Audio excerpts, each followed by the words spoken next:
The world's greatest illustrated magazine. It's back, Heavy Metal. The magazine originally begun in 1977 as a licensed translation of a French magazine called Howling Metal, anthology magazine. That's what heavy metal has always been. One of my favorites. If you listen to my reviews, you know that I'm a fan of the anthologies. I think that that's part of a big future of comic books. It's coming full circle, is a return to anthology work. I think that people like the people who are behind heavy metal at this point would agree with me. Same with the people behind a Penthouse Comics, which relaunched a year or so ago and has been very successful. And I gauge that based on the fact that they continued to produce it, and which, if something's not working, they will just stop producing it. And not only that, but they continued to offer multiple covers. One of the ways that you can tell that interest has waned in a title these days is how many covers it gets, how many extra covers it gets. And so, obviously, the anthology thing is working for people, and it's been working for people for since before the golden age of comic books, for sure. I was introduced to heavy metal by the movie in 1981, so that puts me at a raw 8 years old when I saw the movie in theaters. I distinctly remember it. I don't. I guess. Just there must have been a disconnect between what was being advertised on TV. I assume that's very much the case, because it would have to be a relatively clean presentation of it. Not to say that it was particularly dirty, but it was certainly not a movie that was meant for children. They couldn't understand it, for one thing. I was an advanced child. I distinctly remember the movie. It's one of my favorite movies of all time, and I guess that has something to do with maybe that young influence.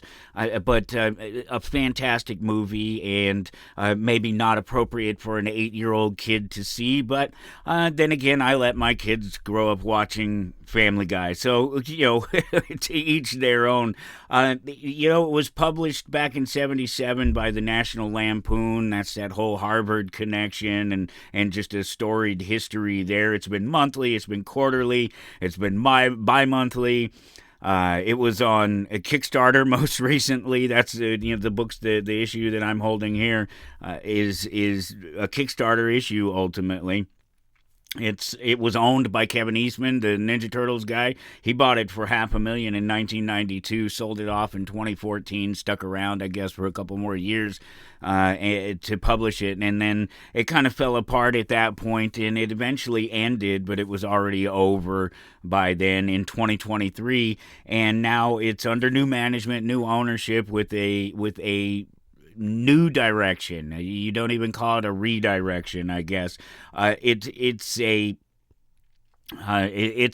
whole new package deal, I guess, is what they're trying to suggest, that they're moving forward, and that's something that I was unimpressed with in Mad Magazine, which is still in print, but there's nothing new. It's very much just rehashes of stuff that they did many, many years ago.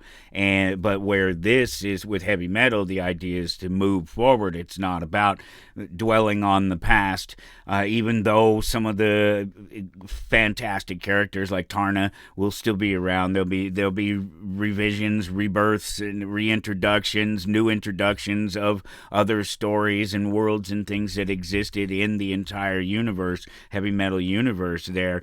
And that's exactly what's happened so far in the first issue here. In fact, they put...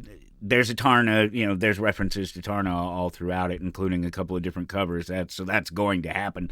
But there's actually the bomber scene in the movie. They're in a B-17 bomber, and the Lochnar comes out of space and influences everything around and brings the dead back to life. And there's one person in particular who's still alive, and they're chasing after him, and they sort of pick up this story and continue on with it. And it's kind of neat what they did with it. I picked the book up yesterday.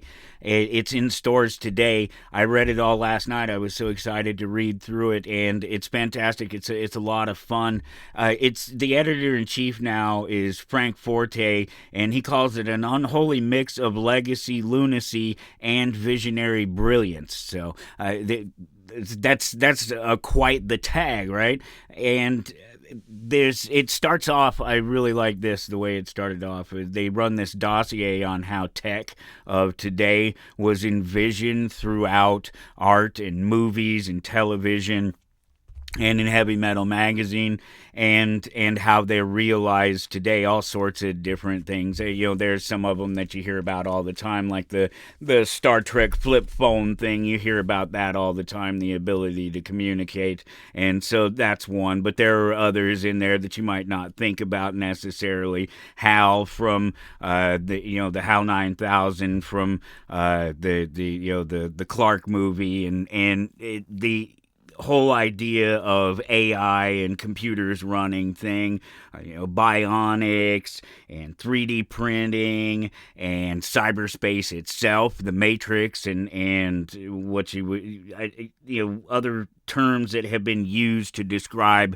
digital life that we know today, like the metaverse, coined by Neil Stephenson back in the 90s, and just some references like that. And then they dive right in. They start taking looks at alien disclosure. They have 8 different looks at alien disclosure stories and art, and there's so much more in there. The book is huge. It's thick. It's a $15 book, but it's by far worth the $15 compared to what I've seen out there as of late. And given that things are going to be changing in terms of cost for comic books across the board, potentially with the tariffs and things that are happening, I know our cost on bags has already gone up about 50%. So far, we haven't been hit on cardboard, but the bags part of it has gone up, and there's always the potential with so many things being printed in Canada, so many of the comic books being printed in Canada,